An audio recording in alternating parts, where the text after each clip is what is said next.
검찰은 구속된 박근혜 전 대통령을 다음 주부터 본격 조사할 계획입니다. 특히 박 전 대통령이 대기업 총수들과의 독대 자리에서 어떤 대화를 나눴는지 집중 추궁할 방침입니다. 서울구치소에서 첫날을 보낸 박 전 대통령이 불안정한 심리 상태를 보이는 것으로 전해졌습니다.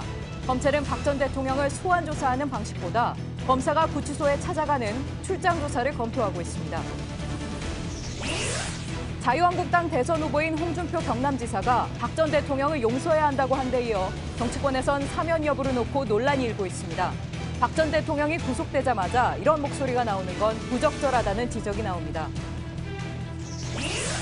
세월호 선체 안에 쌓인 펄에 미수습자 유해가 묻혀있을 가능성이 제기됐는데도 관리가 제대로 되지 않은 것으로 나타났습니다. 세월호가 무트로 나오면서 빨라진 부식 속도와 함께 수색의 변수로 작용할 수 있다는 관측이 나옵니다. 대선이 38일 남은 가운데 민주당과 국민의당 대선 후보를 뽑는 경선이 막바지에 접어들고 있습니다.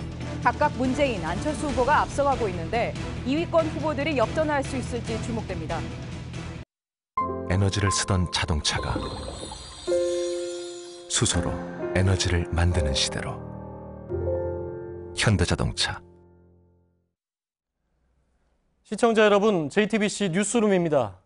박근혜 전 대통령이 서울구치소에서 이틀째 밤을 맞고 있습니다. 검찰은 내일 모레부터 박 전 대통령에 대한 조사를 다시 시작할 계획인데요. 검찰 수사의 핵심은 역시 뇌물입니다. 검찰은 구속영장에 298억을 뇌물 수수액으로 적었는데 뇌물 X가 추가될 가능성도 작지 않아 보입니다. 때문에 전면 부인으로 일관해온 박 전 대통령의 태도에 변화가 있을지도 주목되고 있습니다. 먼저 박 전 대통령이 수감돼 있는 서울구치소를 연결하겠습니다. 네, 김준 기자, 박 전 대통령이 구치소 수감된 지가 오늘 이제 이틀째인데 오늘 하루는 어떻게 보냈습니까? 네, 어제 새벽 박 전 대통령이 이곳 서울구치소로 호송될 때 모습에선 모든 것을 체념한 듯한 표정과 그리고 또 당황한 모습이 교차를 했습니다. 잠도 잘 자지 못하고 밥도 잘 먹지 못한다는 것이 검찰 내부 보고였는데요. 이렇기 때문에 검찰에서도 법무부를 통해서 지속적으로 박 전 대통령의 심리 상태를 전달받고 있는 중입니다. 예, 박근혜 전 대통령이 구속을 전혀 예상을 하지 못했기 때문에 구속 상태를 더 받아들이기 힘들 거다, 이런 얘기도 지금 나오고 있죠. 그렇습니다. 박 전 대통령은 지난달 10일 헌법재판소에서 탄핵 선고가 내려진 이후에 약 20여일 만에 호칭이 대통령에서 피의자로 그리고 다시 503번 수용자로 바뀌었습니다. 사는 곳도 청와대에서 삼성동 자택으로 다시 이곳 서울구치소로 바뀌면서 상당히 현격한 인생의 굴곡을 경험하고 있는 중인데요. 헌법재판소에서 탄핵 사유가 인정이 되고 검찰과 특검 그리고 법원까지 자신의 범죄 혐의가 소명됐다는 결과가 나오면서 적지 않은 충격을 받은 것으로 보입니다. 예, 자, 검찰은 당장 다음 주 월요일부터 박 전 대통령을 다시 조사를 이제 시작할 계획인데 박근혜 전 대통령의 심리 상태도 조사에 이게 중요한 변수 아닙니까? 그렇습니다. 박 전 대통령의 혐의 중에서 가장 핵심이라고 할 수 있는 뇌물수수 관련 부분, 이 수사에 검찰이 주력을 할 것으로 보이는데요. 특히 대기업 총수들과의 독대 자리에서 오간 대화 내용을 진술로 이끌어내기 위해서는 물증을 제시하는 식으로 조사가 이뤄질 것으로 보입니다. 그러기 위해서는 최소한의 합리적인 대화가 가능해야 하기 때문에 검찰도 박 전 대통령에게 심경을 정리할 수 있는 시간, 그리고 이거 서울구치소 생활에 적응할 수 있는 시간을 준 뒤에 다음 주 월요일인 내일 모레부터는 정상적인 수사가 이뤄질 수 있기를 기대하고 있습니다. 예, 조사 방식을 두고도 이게 어떤 조사 방식을 취할지에 대해서 이제 논란이 좀 있었는데 조사는 검사들이 서울구치소에 직접 찾아가서 할 가능성이 크다는 거죠? 네, 박 전 대통령의 검찰 소환 조사 때나 법원에서 이뤄졌던 구속영장 실질 심사 때를 살펴보면 교통이나 청사 통제 등 경호 문제가 상당한 부담이었습니다. 그렇기 때문에 노태우, 전두환 전 대통령 때처럼 검사들이 이곳 구치소에 와서 조사를 하는 출장 조사가 이뤄질 가능성이 높고요. 이럴 경우에는 박 전 대통령의 변호인들도 구치소에 와서 조사에 참여할 것으로 보입니다. 예, 김준 기자 얘기대로 박 전 대통령 심리 상태도 이제 조사의 중요한 포인트인데 박 전 대통령이 이번 사건 터지고 계속 이제 혐의를 부인해왔기 때문에 조사를 다음 주에 시작한다고 해서 갑자기 변할 가능성은 크지 않다, 이렇게 봐야 되겠죠? 예, 그렇긴 합니다만 결과적으로 보면 박 전 대통령의 일관된 혐의 부인이 증거인멸의 염려로 그리고 구속의 필요성으로 연결이 됐습니다. 헌재에서도 의혹이 제기될 때마다 이를 부인하고 비난한 점을 지적을 했었기 때문에 사실상 자충수를 둔 상황이 됐는데요. 이 때문에 법조계에서는 박 전 대통령이 더 이상 혐의를 전면 부인하는 것이 실익이 없고 또 변호인단에서도 정치적인 변호가 아닌 법률적인 변호에 나서야 한다, 이런 지적이 함께 나오고 있습니다. 예, 앞으로 변호 전략, 그러니까 대통령이 재판에 가서의 이제 변호 전략, 그 부분도 계속해서 관심인데 오늘 유영하 변호사가 구치소에 다녀갔다고요? 네, 원래 주말인 오늘은 변호인 접견이 허용이 되지 않는데요. 오전 10시 40분쯤에 유 변호사가 이곳 서울구치소 앞에 모습을 드러냈습니다. 약 10여 분 만에 구치소에서 돌아 나온 것으로 봐서는 일반 접견 형식으로 박 전 대통령을 만난 것은 아닌 것 같고요. 대신에 몇 권의 책을 영치품으로 전달한 것으로 보입니다. 예, 서울구치소에서 김준 기자였습니다. 네, 검찰은 당장 월요일부터 박근혜 전 대통령을 상대로 대기업 총수들과 만나서 무슨 얘기를 했는지 집중 조사할 계획입니다. 검찰은 대면 조사 당시에는 박 전 대통령의 진술을 사실상 듣기만 했지만 앞으로는 확보한 물증 그리고 정황을 토대로 박 전 대통령 진술의 모순점을 파고드는 데 주력할 계획입니다. 이서준 기자입니다. 박근혜 전 대통령은 주요 대기업 총수들과 수차례 독대를 하면서 미르 K스포츠 재단과 최순실 씨 민원 관련 요구를 직접 챙겼습니다. 특히 이재용 삼성 부회장과는 2014년부터 모두 3차례나 따로 만났습니다. 검찰과 특검은 안종범 전 수석의 수첩과 청와대 경제수석실이 작성한 대통령 말씀 자료 등을 통해 박 전 대통령의 독대 자리를 재구성해 뇌물 혐의를 파악했습니다. 말씀 자료에는 독대 대상 그룹의 사업 현안과 애로사항, 그리고 미르 K스포츠 재단 출연금을 요구하는 내용이 적혀 있습니다.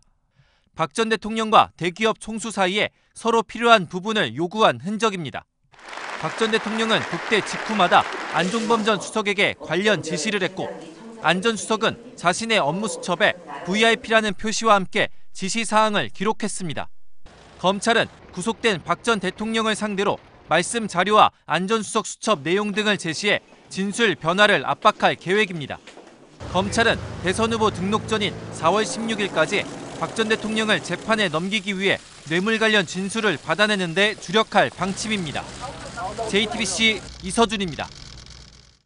예, 박근혜 전 대통령이 파면에 이어서 구속까지 된 데에는 무엇보다 박 전 대통령의 혐의 내용 자체가 워낙에 충격적이고 무거웠기 때문이겠지요. 하지만 박 전 대통령 변호인단의 이런 잘못된 판단도 상황을 크게 악화시켰다는 분석입니다.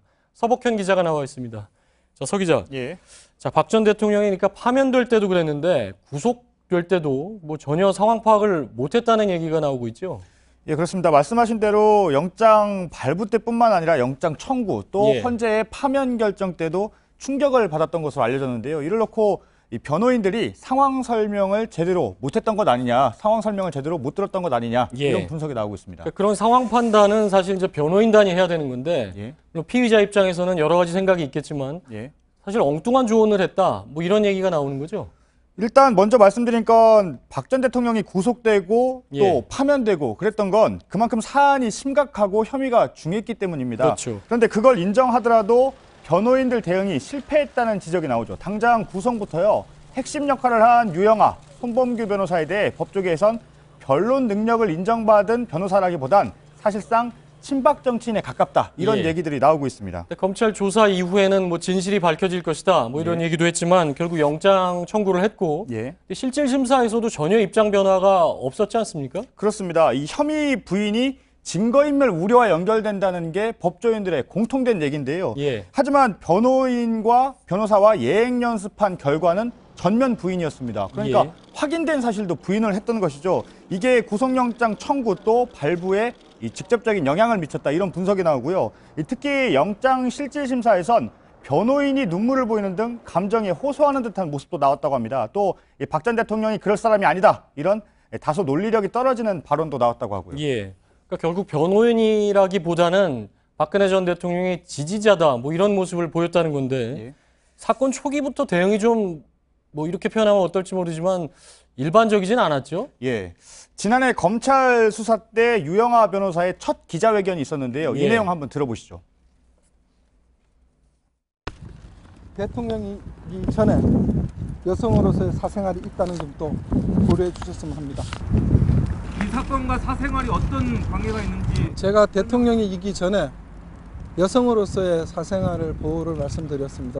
이게 여성으로서의 사생활 보호가 상당히 논란이었는데 그렇죠. 지금까지도 그게 무슨 말인지는 알 수가 없죠. 그렇죠. 이른바 여성 프레임을 들고 나온 건데 이 예. 사건에는 아무런 영향을 미치지 못했습니다. 그리고 탄핵 심판에선 고영태 기획서를 들고 나왔는데요. 헌재는 최순실이 고영태 등에게 속거나 협박당했는지는 이 사건 판단과 상관이 없다고 결정문에 적시를 했습니다. 예. 그러면서도 탄핵 반대 집회에서 헌재 결정에 불복을 시사하는 발언을 하며 여론전에 나섰지만 지지층 결집엔 효과가 있었을지 몰라도 전체 여론은 악화됐습니다. 대면 조사에 응하지 않은 건 물론 박근혜 전 대통령의 결정이었겠지만 변호인단 입장에서는 그래서는 안 된다. 이렇게 조력을 했어야 되는 거 아닙니까? 그런데요. 지난해 유영하 변호사는 검찰 수사에 대해 이렇게 얘기했습니다. 사상 누각이다. 검찰 대신 특검에 대비하겠다. 이렇게 했는데요. 예. 정작 특검에도 나가지 않았죠. 결국 헌재가 파면 이유 중에 하나로 지적을 했습니다. 그리고 검찰이 이번에 구속영장을 청구하고 또 법원이 발부하면서도 이런 점들이 영향을 미쳤던 것으로 보입니다. 예. 그러니까 변호사로서의 역할이 아니라 계속 지지자 역할만 계속했던 건데 이제 재판으로 곧 넘어갈 상황인데요. 예. 재판 갈 때 변호사가 계속 유지가 될까요? 일각에선 이 박 전 대통령의 동생 박지만 씨가 예. 새로운 변호사 선임에 나설 수 있다. 이런 전망이 나오고 있는데요. 그러니까 기존 변호인들을 교체한다는 것이죠. 박 씨의 동생은 서양희 변호사입니다. 예. 서양희 변호사가 교체에 영향력을 미칠 수도 있겠지만 사실 계속 거듭되는 얘기지만 중요한 건 박 전 대통령이 도저히 그렇게 할 수 없다 그래 버리면 어쩔 수 없는 거잖아요. 그렇죠. 일단 중요한 건 변호인들은 조력자고 최종 판단은 박 전 대통령이 하는 건데요. 예. 이 박 전 대통령 측 변호인은 변호사를 누굴 선임할진 박 전 대통령의 결정이다. 이렇게 예. 얘기를 했습니다. 그러니까 기존의 변호사들을 선택했던 것도 박 전 대통령이었습니다. 이 변호인들이 검찰과 특검 출석, 특히 이 혐의에 대해서 인정할 건 인정하자고 건의를 했더라도 예. 조언을 했더라도 박 전 대통령이 이것을 들었을지는 의문입니다. 안종범 전 수석이 한 말이 있는데요. 한번 들어보시죠. 예. 그래서 지난번에도 제가 증언을 했지만 당시에 비선 실세가 있다는 걸 좀 인정을 하시는 게 좋겠다라고 건의까지 그 그때 그래서 건의도 드렸었습니다. 드렸었고. 예. 그러니까 안종범 전 수석이 당시에 청와대에 있을 때 예. 대통령께서 이걸 인정하면 좋겠다. 그래야 예. 될 것 같다라고 했는데 수용하지 않았다는 얘기죠. 그렇죠. 비선 실세 최순실의 존재를 인정하자 이렇게 건의를 했는데 예. 박 전 대통령이 듣지 않았다는 얘기입니다. 또 박 전 대통령은 실제 언론 인터뷰에서 어마어마한 거짓말 이런 표현까지 썼습니다. 그렇기 때문에 결국 변호인을 교체한다고 해도 예. 박 전 대통령이 바뀌지 않으면 상황이 크게 달라지지 않을 것이다. 이런 예. 전망이 나오고 있습니다. 그러니까 글쎄요. 그러니까 박 전 대통령이 안종범 수석이 당시에 얘기했던 걸 받아들였더라면 예. 지금 결론이 어떻게 돼 있을까는 그것도 역시 생각해 봐야 될 문제지만 앞으로 어쨌든 간에 변호인단 교체 그리고 박 전 대통령의 입장 변화 예. 이게 아주 굉장히 중요한 포인트가 되겠다. 그렇죠. 이렇게 봐야 예. 되겠군요. 예. 정치부 서복현 기자였습니다. 박 전 대통령의 파면과 구속, 단순한 개인의 불행이 아니라 박근혜 시대의 종언을 의미하기도 하지요. 박근혜 시대가 비국적 결말로 조기에 막을 내린 배경, 유선희 기자가 정리했습니다. 홍준표 경남지사는 박 전 대통령이 구속된 뒤 소셜미디어에 박근혜 시대는 끝났다고 적었습니다. 종말의 시작은 불통이었습니다. 대면 보고를 좀 더 이렇게 늘려나가는 방향으로 하겠습니다마는 그게 필요하다고 생각하세요? 박 전 대통령이 뇌물수수 등 13가지 혐의의 범죄를 저지르는 동안 직언을 한 참모는 없었습니다. 김기춘 전 비서실장은 취임 전부터 제기된 불통 문제에 귀를 닫았습니다. 불통? 나는 이 불통이라고 자꾸 생각하는 사람에게도 난 문제가 있다. 그렇게 생각합니다. 박 전 대통령은 참모들과의 소통 대신 비선을 선택했습니다. 세월호 참사 당일 참모들과 7번 통화한 박 전 대통령은 지난해 4월부터 10월까지 최순실과는 573차례 통화했습니다. 정호성 전 비서관 등 문고리 권력은 박 전 대통령과 최순실의 통로 역할을 했습니다. 이렇게 특정인에게 기대는 성향을 김 전 실장은 의리로 표현했습니다. 그분은 인간관계에 있어서 의리, 매우 중하게 여기는 분이다.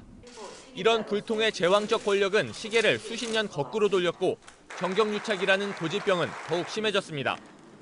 박 전 대통령은 삼성 등 대기업 총수와 독대해 뒷거래를 하고 전경련이 정부의 자금 창구 역할을 하도록 만들었습니다. 이러한 과정 어디에도 법치는 없었습니다. 박 전 대통령은 죄를 지은 후에도 법에 따른 검찰과 특검, 헌재의 소환에 불응했습니다. 김 전 실장은 박 전 대통령 취임 전 법치를 당부했습니다.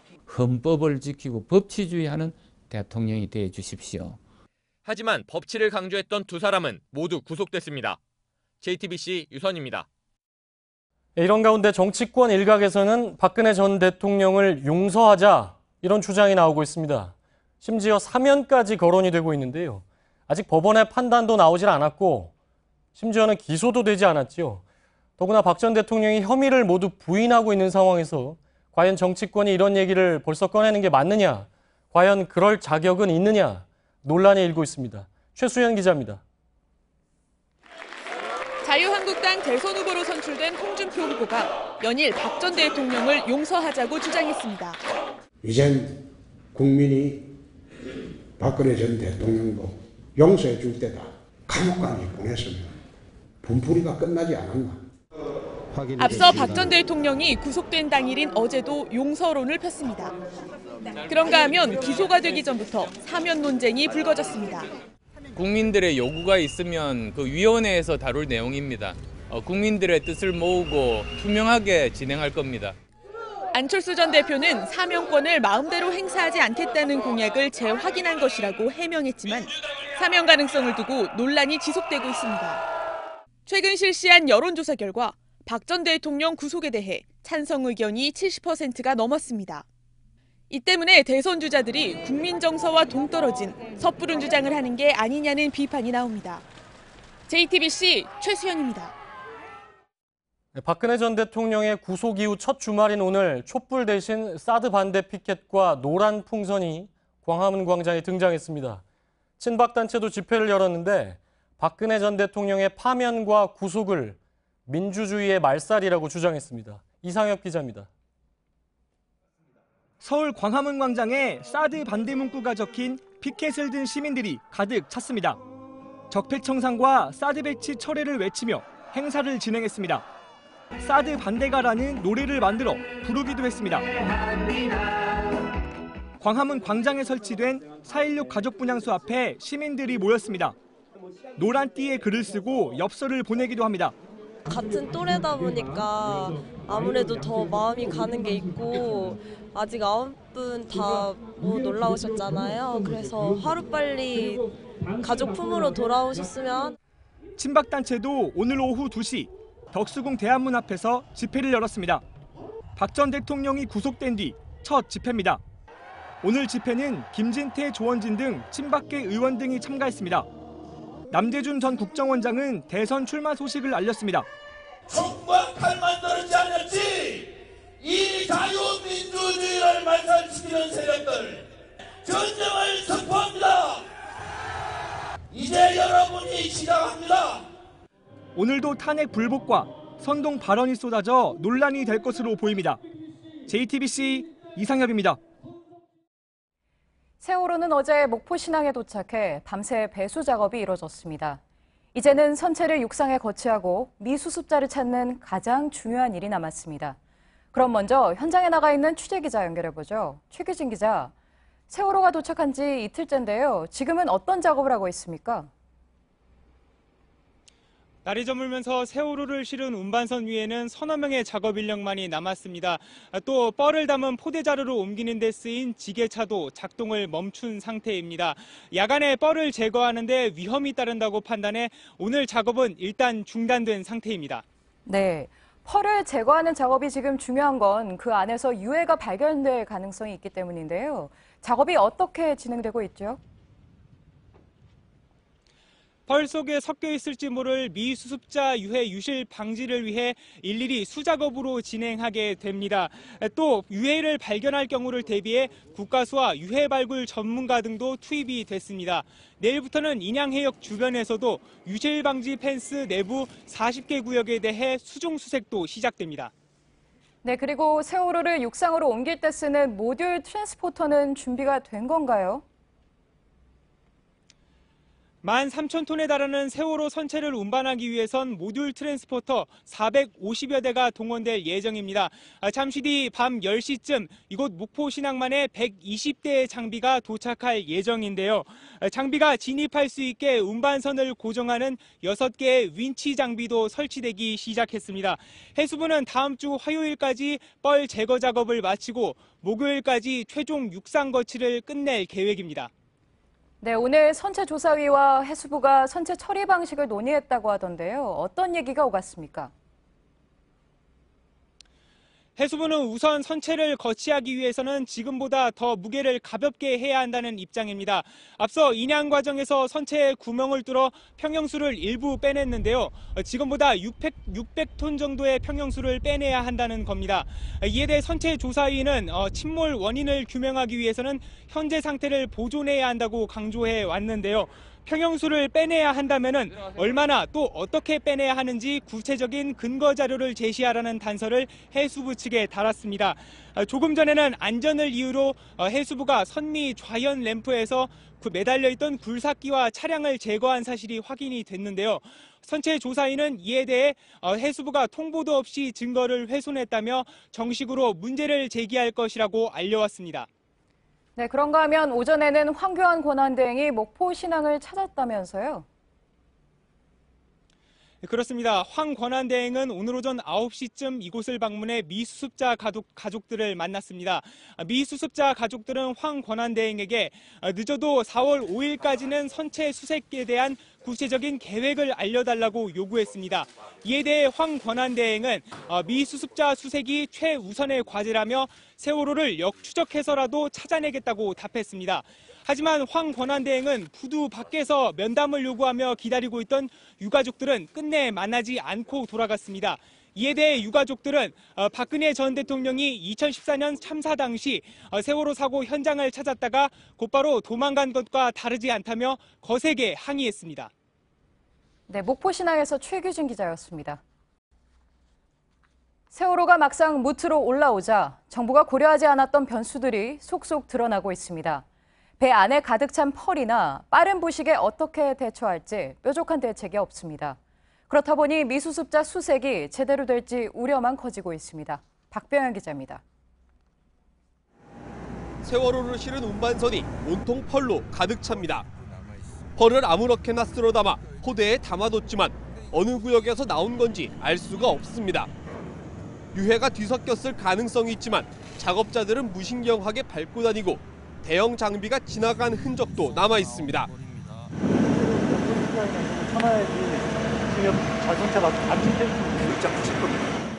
미수습자가 있을 가능성이 큰 객실칸 주변에도 유실 방지망이 제대로 설치되지 않았습니다. 작은 유해 조각이 부서지거나 쓸려 내려가도 아무도 알 수 없는 상황입니다. 문제는 마땅한 대책이 없다는 점입니다. 다음 주 화요일인 4일까지 80여 명을 투입해 펄 제거 작업을 끝낸다는 계획만 밝혔습니다. 하지만 전문가들은 펄을 제거하는 데만 급급해선 안 된다고 지적합니다. 펄 처리 작업 자체가 미수습자 유해를 수습하는 수색 과정이라는 겁니다. 2, 3mm 정도 망에다가 그 펄을 다 걷어서 얹어놓고 물로 이렇게 뿌리면은 그 펄은 이렇게 망 사이로 빠져나가고 혹시 잔존물은 그 망에 걸리거든요. 예상보다 빠른 속도로 진행되고 있는 선체 부식도 앞으로 수색 과정의 장애물입니다. 특히 미수습자가 모여있을 가능성이 큰 객실 증축부의 부식은 다른 부위보다 더 심합니다. 염분을 머금은 선체가 뭇에서 완전 건조되면 부식은 걷잡을 수 없는 속도로 빨라질 수 있습니다. 이런 상태면 절단이든 진입이든 수색 자체가 힘들어질 수 있다는 우려가 나오고 있습니다. JTBC 박병현입니다. 그동안 세월호 선체를 절단하느냐 마느냐를 놓고 논란이 계속됐죠. 해양수산부는 방법을 정한 적이 없다고 했지만 사실은 선체 절단을 염두에 두고 있었습니다. 이게 미수습자들을 빨리 수색하기 위한 것이라고 했는데요. 절단하게 되면 오히려 유실될 가능성이 크다는 분석이 나오면서 고심이 커졌습니다. 서효정 기자입니다. 녹이 쓴 선체는 금방이라도 부서질 듯 위태롭습니다. 여기저기 뜯기고 열린 구멍으로 자동차와 중장비가 쏟아져 걸렸습니다. 배 내부는 뒤섞인 화물과 무너진 시설물로 아수라장이 됐을 것으로 예상됩니다. 이런 세월호 상태를 본 선체조사위원회는 절단 뒤 선체를 세워 조사하는 방식에 반대했습니다. 절단이 미수습자 수습을 위한 최선의 방안이 아니다. 국제 진실 규명에 방해가 됩니다. 빠른 미수습자 수색을 위해 절단을 하다가 오히려 유해가 유실될 가능성이 커지면서 상황이 달라졌습니다. 해수부는 지난해 5월 선체 정리업체와 입찰 단계부터 절단 뒤 배를 세워 수색하는 방식을 염두에 뒀습니다. 해상 크레인이 들어와가지고 절단해내고 나면은 뭐 든다든가 어느 정도에서 검수가 다 끝나고 조사가 다 끝나면 세워서 다시 뭐 절단해낸다 뭐 그런 식으로 얘기하신 것 같아요. 또 해수부가 용역 계약한 선체 정리업체도 객실 부위 절단 방식을 제안해 계약을 따냈습니다. 실제 해수부는 최근까지도 절단 뒤 수색하는 방식이 가장 합리적이라고 밝혀왔습니다. 이제 원점에서 재검토하겠다고 했지만 대안이 마땅치 않아 해수부의 고심이 커지고 있습니다. JTBC 서효정입니다. 네, 해수부는 당초 절단한 선체를 세워서 수색하는 방식을 선호했습니다. 이제는 모든 걸 원점에서 다시 검토해야 하는 상황이죠. 그렇다면 다른 대안이 있어야 할 텐데요. 선체 조사 방식에 어떤 게 있고 또 얼마나 실현될 가능성이 있는지 취재 기자와 짚어보죠. 송호영 기자, 일단 선체를 절단하는 것과 절단하지 않는 것, 이것밖에 방법이 없습니까? 아닙니다. 다 검토됐던 다른 방법들이 있습니다. 네. 지금 문제는 선체가 누워있기 때문에 진입하기가 힘든 건데요. 그렇죠. 어떻게든 배를 세울 수 있으면 조사하기가 훨씬 쉬워집니다. 네. 가장 안정적인 방식은 해상 크레인을 이용해서 물속에 넣은 상태에서 세우는 겁니다. 물 안에서는 육지보다 선체가 가벼워지고 또 손상 가능성도 줄어듭니다. 하지만 다시 물 안에 넣으면서 유실 우려가 있고요. 또 어렵게 인양한 세월호를 다시 물속에 넣는다는 심리적인 저항감도 있어서 이번에는 우선순위에서 뒤로 밀렸습니다. 네, 얘기대로 어렵게 꺼낸 선체를 바다에 다시 넣을 게 아니라 지금 나와 있는 육지에서 바로 세울 수 있는 방법은 없습니까? 예, 그런 방법도 있습니다. 그중에 하나를 소개해드리면요. 네. 누워있는 세월호 옆에 흙더미를 쌓아놓습니다. 네. 그리고 권양기라는 기계를 이용해서 세월호를 그 흙더미 옆에 비스듬하게 기대어 놓습니다. 그리고 흙을 조금씩 제거해가면서 천천히 충격 없이 세우는 겁니다. 네. 하지만 시간이 7개월 이상 너무 오래 걸리고요. 비용도 상당히 많이 든다는 단점이 있습니다. 네, 그러니까 이런 시간과 비용을 감안했을 때 해수부는 절단을 하는 방법이 가장 현실적이다 이렇게 판단을 했다는 거죠? 예, 그게 가장 신속하고 효율적이라고 판단하고 있습니다. 네. 아래인 화물칸 부분하고 위인 객실 부분을 분리를 해서 객실 부분을 바로 세우면요. 네.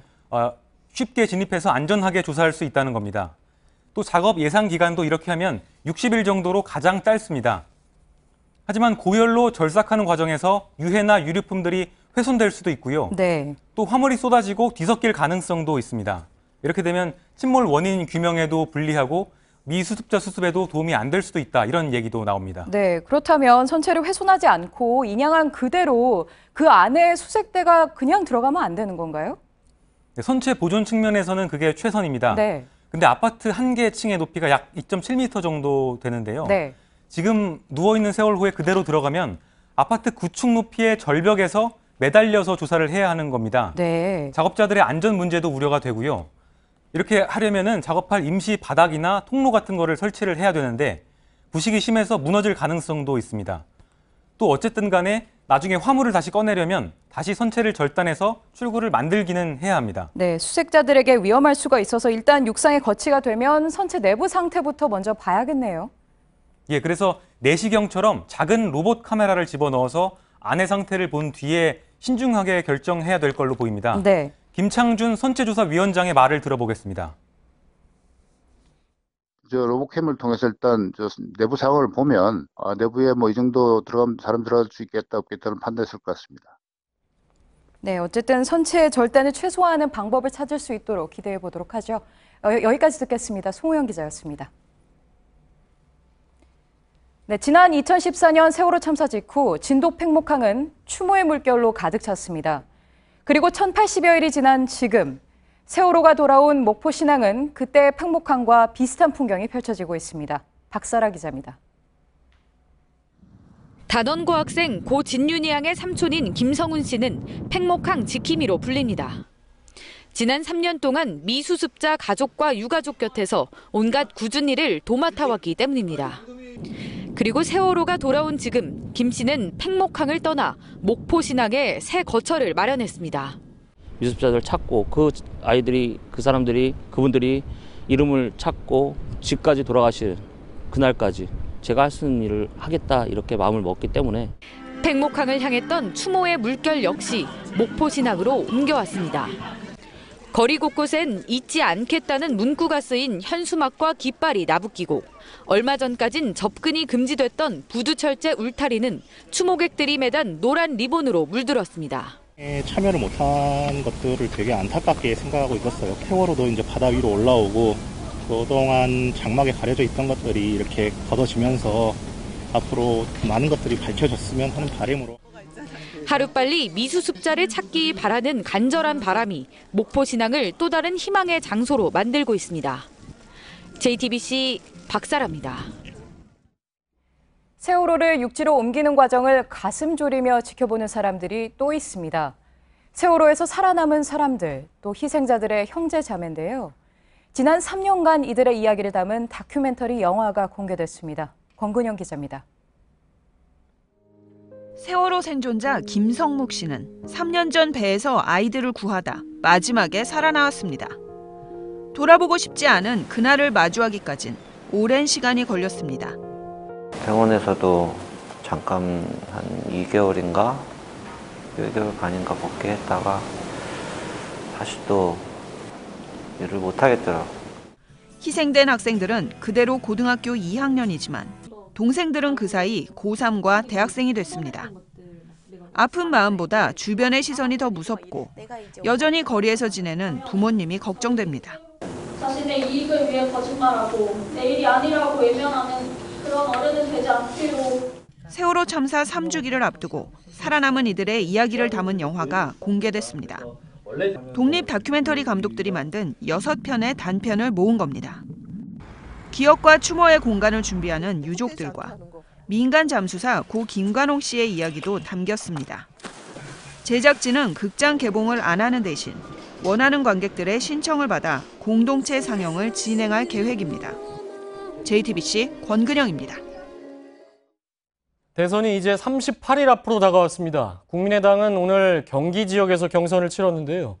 자, 오늘도 안철수 후보가 압승을 거뒀습니다.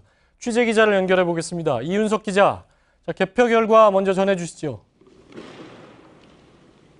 네, 먼저 결론부터 말씀드리면 오늘도 안철수 후보가 압승을 차지했습니다. 오늘 총 유효 투표수는 24,366표였는데요. 이 가운데 안 후보가 18,870표를 얻어 득표율 77.4%로 1위를 차지했습니다. 이 손학규 후보는 20.3%를, 박주선 후보는 2.3%를 기록했습니다. 이 당초 손 후보가 경기도에서만 4차례 국회의원을 지냈고 또 경기도지사로서 도정을 이끈 경험도 있기 때문에 이곳에서 역전의 발판을 마련할 수 있지 않을까 하는 주목이 있었는데요. 이 안 후보의 벽을 넘지는 못했습니다. 이 안 후보는 문재인 후보를 이길 수 있는 사람은 자신밖에 없다는 점을 여러 차례 강조했는데요. 잠깐 보시겠습니다. 문재인을 이길 승부사 누굽니까?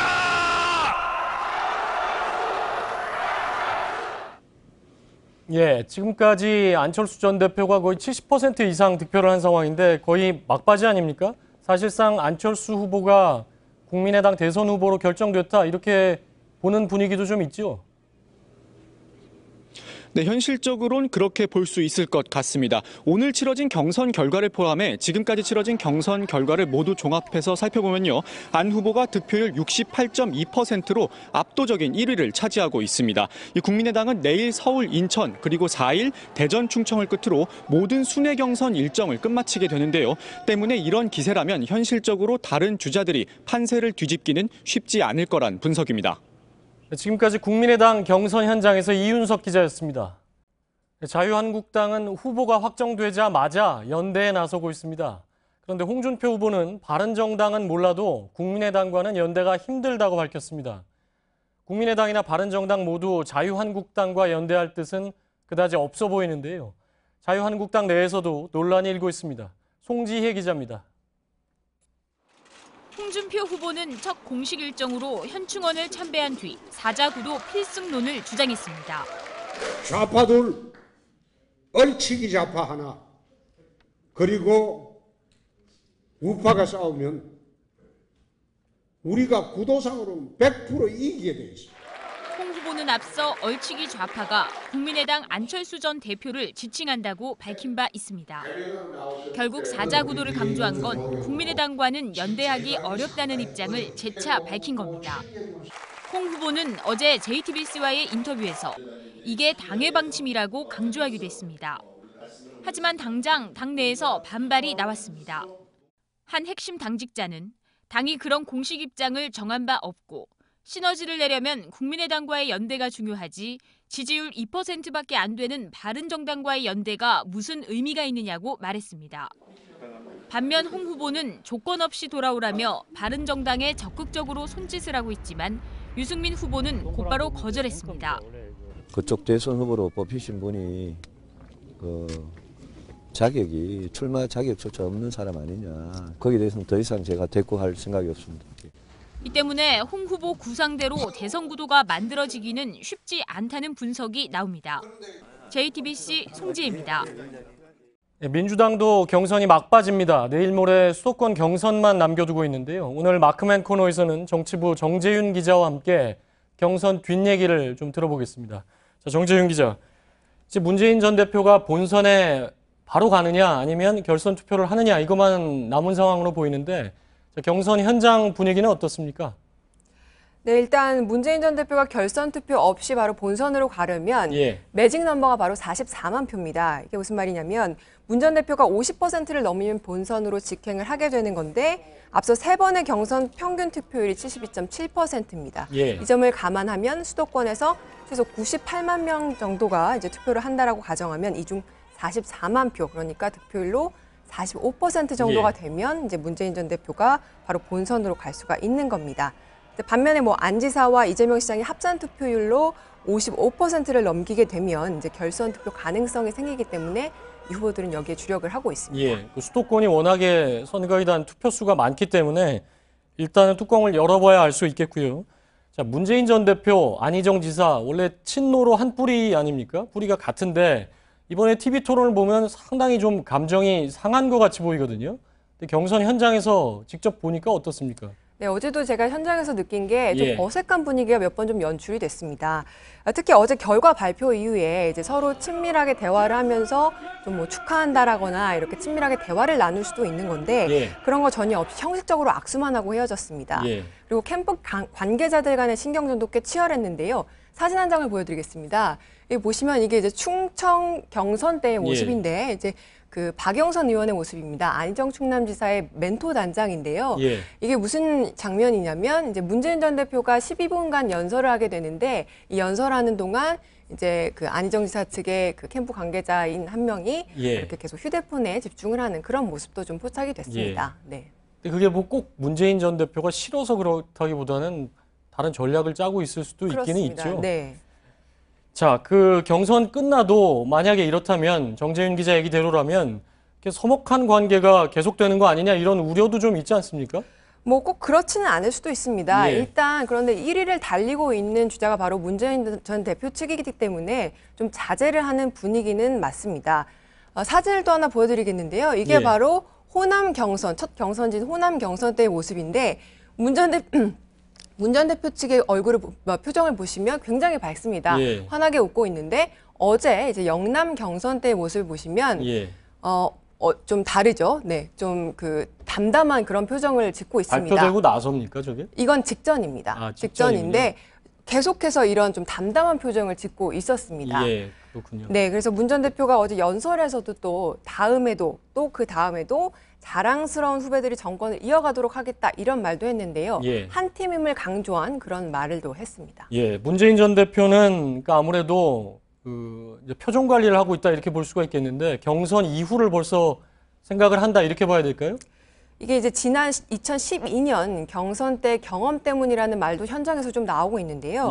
당시 경선이 좀 치열해지면서 당시 이제 문 전 대표와 손학규, 정세균, 김두관 후보 측이 이제 욕설과 뭐 야유를 하고 뭐 심지어 물병까지 날아다니는 이런 소동도 있었는데 이제 문 전 대표가 자신의 책에서도 이렇게 얘기했습니다. 물병이 날아올까 봐 후보로 선출되고서도 스탠드를 돌며 대의원들에게 손을 흔들 수도 없었다. 한마디로 바보 같은 경선 일정이었다. 이렇게 밝혔는데 이번에는 이런 전철을 좀 밟지 않겠다. 이런 분위기였습니다. 문재인 전 대표 측은 원팀 뭐 이런 얘기를 하잖아요. 우리는 다 한 팀이다 이런 얘기를 하는데 뭐 아직 수도권이 남아있기 때문에 안희정 지사하고 이재명 시장 같은 경우는 그런 입장이 좀 아니죠?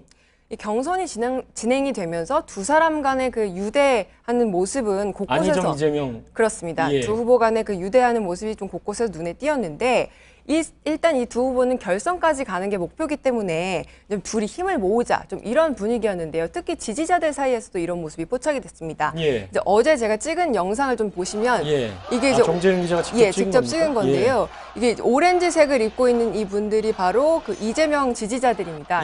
소리가 좀 크게 들려야 되는데 지금 안희정이라고 외치고 있습니다. 네.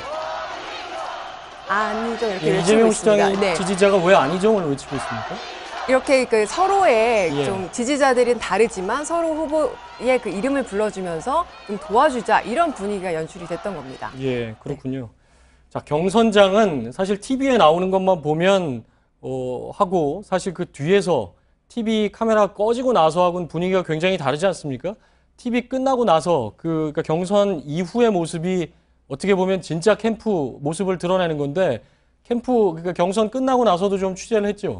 그렇습니다. 일단 어제는 문재인 전 대표가 경선 이후에는 굉장히 편한 표정으로 뭐 지지자들과 또 남아있는 기자들과 좀 이야기를 나누고 했는데요. 특히 어제는 이제 마크맨 기자들과 따로 저녁 자리를 가졌습니다. 여기에서도 굉장히 편한 모습으로 오랜만에 여유 있게 이렇게 그 기자들과 좀 대화도 나누고 했고요. 마크맨이라 그러면 시청자분들은 잘 모르실 수도 있는데 마크맨은 뭡니까? 마크맨이라고 하면 이제 특정 후보를 밀착해서 따라다니는 그런 기자를 바로 마크맨이라고 이야기를 합니다. 그러니까 예컨대 문재인 전 대표를 취재하는 기자들의 뭐 저녁 자리에 잠깐 와서 인사를 했다 이 얘기군요. 그렇습니다. 어제는 그런데 한 40분 이상 앉아서 이제 기자들과 대화도 나누고 함께 이제 식사를 하면서 이전에는 없었습니까? 이전에는 이런 자리는 만들어지지 않았었습니다. 안희정 지사하고 이재명 시장은 어땠습니까? 이제 두 후보는 따로 뒤풀이는 없었고 바로 이제 서울로 가서 좀 수도권 경선에 좀 몰두를 하겠다 이런 입장이었고요. 두 후보 모두 사실 영남에서는 문재인 후보가 좀 압승을 할 거를 기대를 했기 때문에 수도권으로 바로 와서 좀 득표 활동에 주력을 하겠다 좀 이런 입장이었습니다. 내일 모레죠. 수도권 경선에서 끝나느냐 아니면 한 번 더 가느냐 다 수도권 그 경선의 총력전을 펴고 있겠군요. 정치부 정재윤 기자였습니다.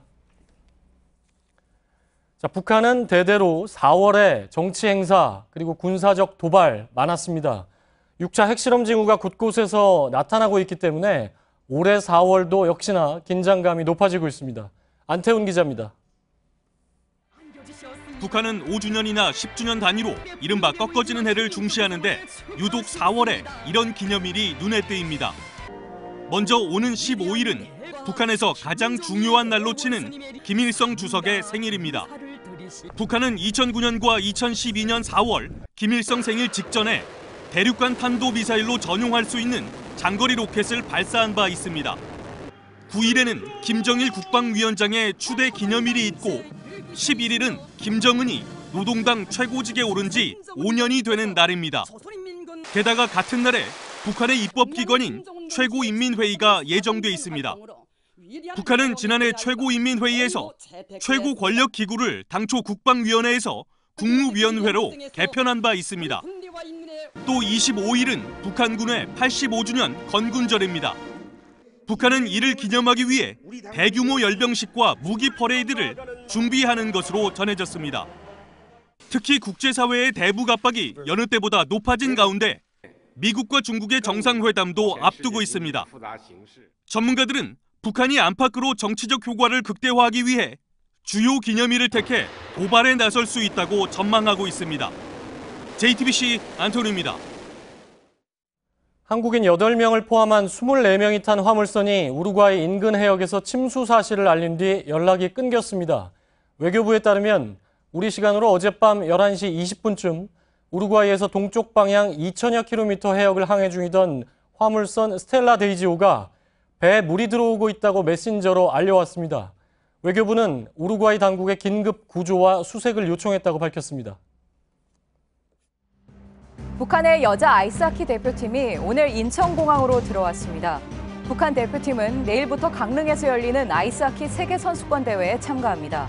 북한 선수단이 남쪽에 온 건 2014년 인천 아시안게임 이후 3년 만입니다. 정보통신정책연구원 조사 결과 40, 50대 중장년층이 다른 연령층보다 스마트폰을 통해 뉴스를 더 많이 보는 것으로 나타났습니다. 특히 중장년층은 스마트폰 앱을 이용해 뉴스를 접하고 있다고 한 비율이 44.4%로 전체 평균 16.3% 대비 매우 큰 것으로 조사됐습니다.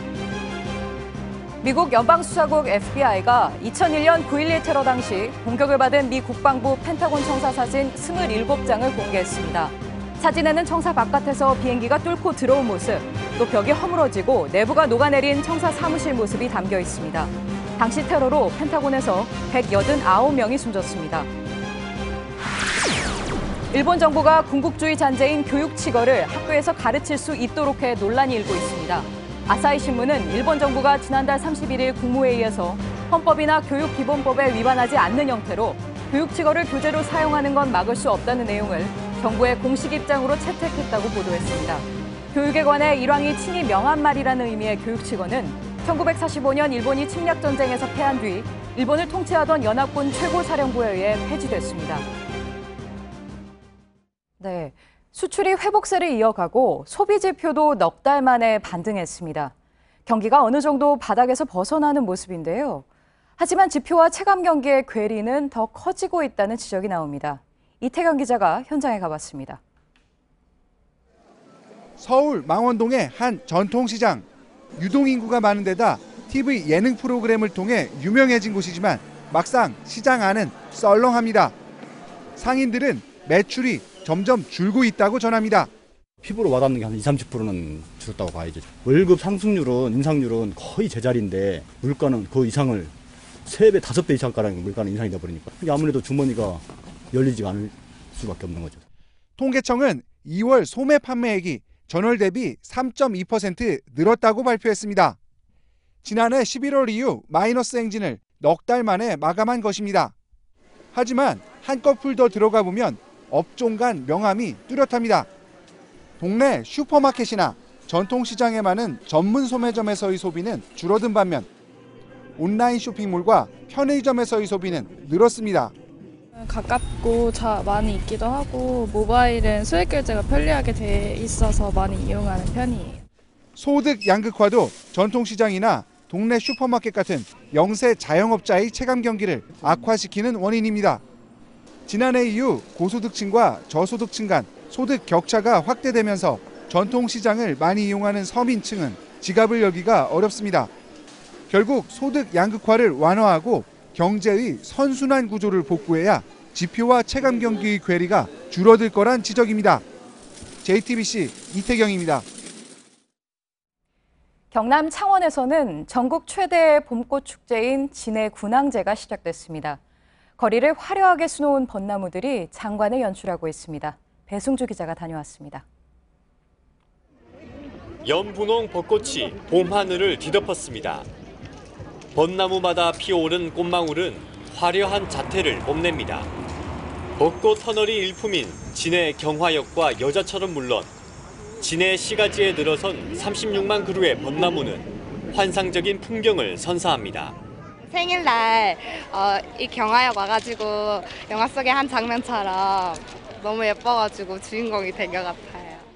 오색 조명과 은은한 벚꽃이 어우러진 여자천 별빛 축제와 속천항 해상 불꽃쇼, 진해 군악의장 페스티벌 등 다채로운 행사에 해군 부대도 개방됩니다. 2 days ago we had a look at a newspaper and the front page actually shown exactly that bridge, so we came just for the cherry blossom. This is amazing. 올해는 지난해와 달리 승용차 진입이 가능합니다. 버스 전용 차로가 만들어졌고 셔틀버스도 운행됩니다. 진해 벚꽃은 오는 4일까지 절정을 이어갈 것으로 보입니다. JTBC 배승주입니다. 마지막으로 날씨입니다. 내일은 전국이 대체로 맑겠지만 강원도와 경상도에는 낮까지 비가 오는 곳이 있겠습니다. 강수량은 5에서 10mm로 오후부터 그치겠습니다. 낮 기온은 전국이 11도에서 18도 사이로 오늘과 비슷하겠습니다. JTBC 뉴스룸을 마치겠습니다. 시청해주신 여러분 고맙습니다.